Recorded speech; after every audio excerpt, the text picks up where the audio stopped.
नमस्कार, मैं doctor Navneet Sangwan, B Com part third EFM paper second business financial management है।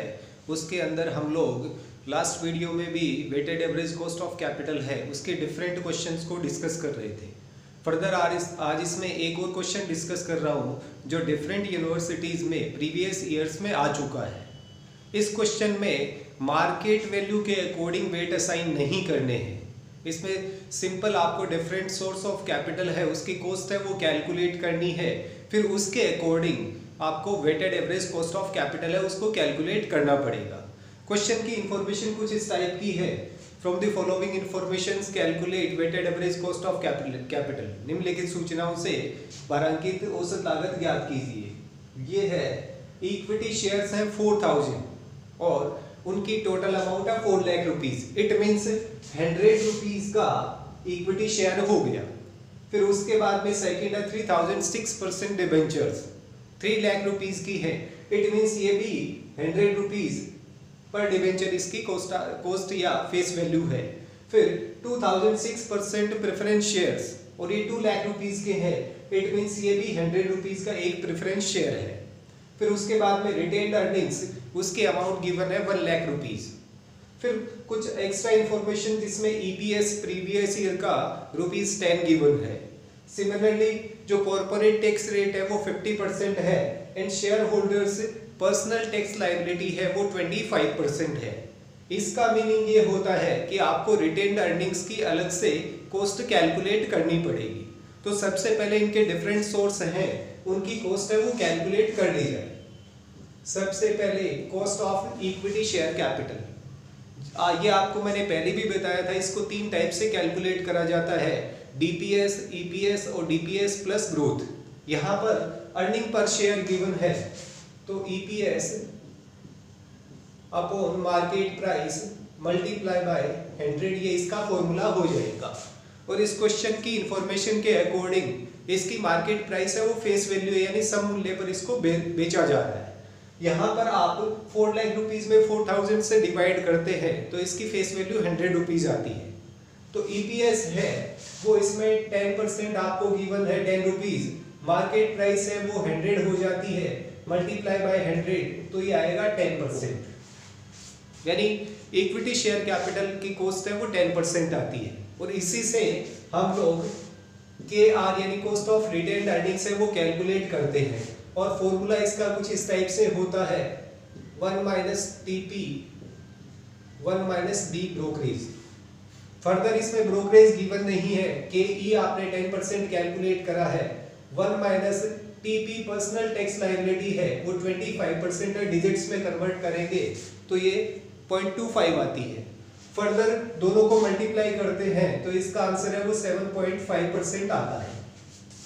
फिर नेक्स्ट इसमें कॉस्ट ऑफ डेब्ट कैपिटल KD कैलकुलेट करना है और KD ये इररेडीमेबल है। रीजन बीइंग यहाँ पे रिडेम्पशन टाइम ड्यूरेशन गिवन नहीं है। तो इस केस में इसका फॉर्मूला I और R upon net proceed multiply by 100 और 1 - टैक्स रेट। अगर इसका 100 रुपीज की वैल्यू फेस वैल्यू कैलकुलेट होती है, reason being 3 lakh rupees amount है, 3000 से आप डिवाइड करेंगे 100 रुपीज का एक डिबेंचर आता है। उस पे 6% है वो आपको टैक्स देना पड़ता है या इंटरेस्ट देना पड़ता है। तो इंटरेस्ट हो गया 6 रुपीज।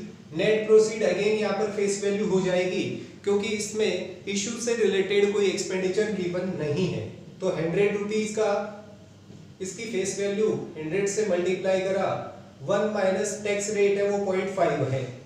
फर्दर आप इसे सोल्व करेंगे 100 से 100 कट जाएगा या 0.5 रहेंगे उनको 6 से मल्टीप्लाई करेंगे तो 3% कॉस्ट ऑफ डेब्ट कैपिटल इसमें कैलकुलेट होता है।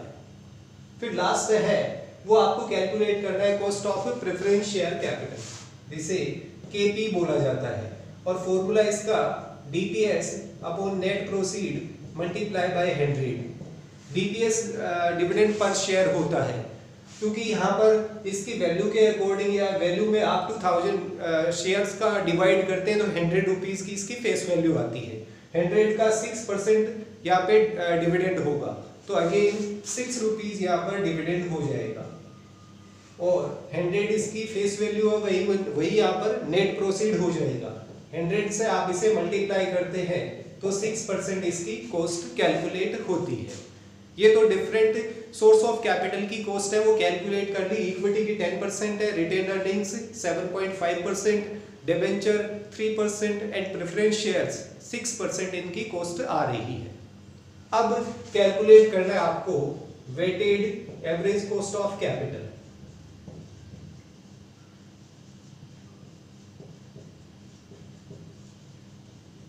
और ये आप लोग जानते हैं पिछले कुछ एग्जांपल्स या क्वेश्चन के अकॉर्डिंग कि सबसे पहले इसमें सोर्स ऑफ कैपिटल आता है। अगेन मैं यहां पर equity share capital, retained earnings, फिर उसके बाद में डिबेंचर। हालांकि एग्जाम में आप लोग सोल्व करें तो पूरा लिखें इसे। प्रेफरेंस शेयर्स, फिर उसके बाद में अमाउंट आती है और अमाउंट को वेट भी एज्यूम करा जा सकता है, आप चाहें तो वेट अलग से असाइन कर सकते हैं। इक्विटी शेयर कैपिटल है वो 4 लाख रुपीस है, retained earnings 1 lakh rupees, debenture 3 lakh rupees और प्रेफरेंस शेयर्स 2 लाख रुपीस। अब चूंकि इसी को वेट माना जा रहा है तो इसका टोटल भी आपको करना पड़ेगा और टोटल इसका 10 लाख रुपीस आता है। फिर उसके बाद में after tax cost of capital, जिसे एक्स भी एज्यूम करा जाता है, ये अपने को गिवन है। इनको डिजिट्स में कन्वर्ट करना है। 10% को डिजिट्स में कन्वर्ट करेंगे तो 0.10 आएगा। 7.5 को डिजिट्स में आप कन्वर्ट करेंगे तो 0.075 आता है। 3% को आप डिजिट्स में कन्वर्ट करते हैं तो 0.03 आएगा और 6% को आप कन्वर्ट करेंगे तो 0.06 आता है। फिर WX जो अपने को फॉर्मूले के अकॉर्डिंग रिक्वायर्ड होता है, आप चाहें तो इनको वेट इनकी कैपिटल के प्रोपोर्शन में भी असाइन कर सकते हैं। हालांकि आप इसे भी वेट एज्यूम करते हैं तब भी आंसर आपका सेम आएगा। अब कैलकुलेशन कैसे करनी है वो आप पर डिपेंड करता है। चाहे तो आप वेट असाइन करें, चाहे तो आप अमाउंट को ही वेट एज्यूम कर सकते हैं। दोनों को मल्टीप्लाई करेंगे तो WX है वो कैलकुलेट हो जाएगा। 4 लाख को 0.1 से मल्टीप्लाई करने पर 40,000 ये अमाउंट आती है। फिर 1 लाख को 0.075 से मल्टीप्लाई करेंगे तो ये 7,500 आएगा। फिर 3 लाख को 0.03 से मल्टीप्लाई करेंगे तो अमाउंट है वो 9,000 आती है। एंड लास्ट 2 लाख को 0.06 से मल्टीप्लाई करने पर 12,000 अमाउंट आती है। इसका भी यहाँ पर टोटल कर लीजिए। इसका टोटल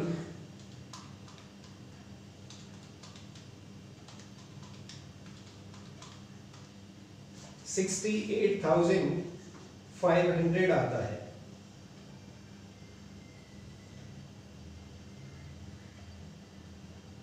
ठीक है ये टोटल। फिर उसके बाद में जो फॉर्मूला है उसमें वैल्यू आपको पुट करनी होती है।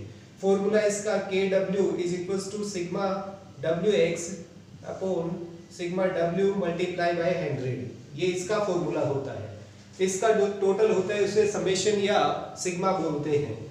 इसमें 68,500 इसका टोटल है और W कैपिटल को अज्यूम करा था, इसका टोटल 10 लाख रुपीस है और मल्टीप्लाई 100 से करेंगे तो परसेंटेज में वैल्यू कैलकुलेट हो जाएगी।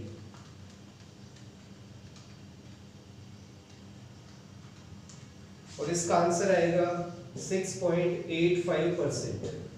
यानी इस टाइप से weighted average cost of capital है वो कैलकुलेट करी जाती है डिफरेंट सर्कमस्टेंसेज में।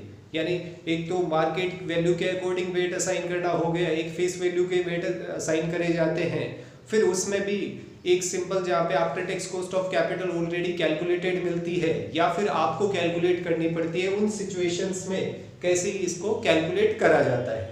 यहाँ पर मेरे अकॉर्डिंग ये चैप्टर है वो कंप्लीट हो जाता है। फिर भी आपकी कोई प्रॉब्लम्स हो तो आप कमेंट बॉक्स में लिख सकते हैं, उसके अकॉर्डिंग उसका नया वीडियो है वो बना दूंगा। तो आज के इस वीडियो में इतना ही। Thank you. जय हिंद, जय भारत।